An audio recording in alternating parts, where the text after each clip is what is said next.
មិនហ៊ានល្បឹងទើបតែជ្រឹងតាមការលួងប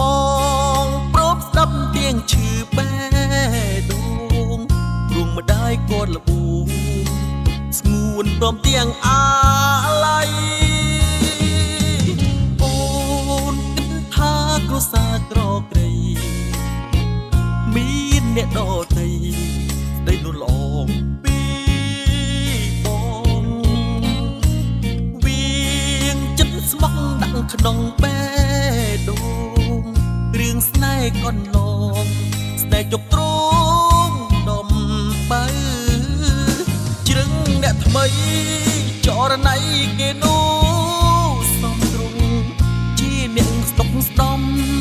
ដៃមុំគាត់ព្រមសំដីបងខំពុនលោកទាំងដឹងថាបងស្នេហ៍ថ្លៃបងខាំងធ្វើបាបចិត្តស្រីខាំងក្តីមានន័យសំខាន់ចង់ឲ្យចិត្តអូនវិលត្រឡប់ស្នេហ៍មិនអាចចប់ត្រឹមមួយយប់គប់ចិត្តម្ដាយនុសាយើងទាំងពីរកាយដេញត្រូវឃ្លាតឆ្ងាយដាច់វិស័យស្នេហ៍យើង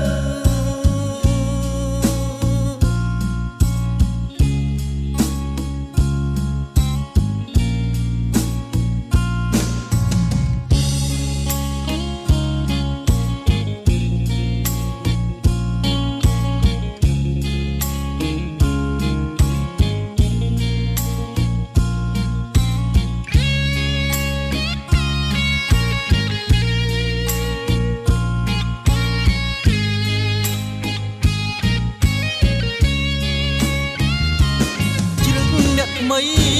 ចរណៃគេនោះសំទ្រង់ជាអ្នកស្តុកស្ដំដៃមុំគាត់ព្រមសំដីបងខំពុនលោកទាំងដឹងថាបងស្នេហ៍ថ្លៃបងខាំងធ្វើបាបចិត្តស្រី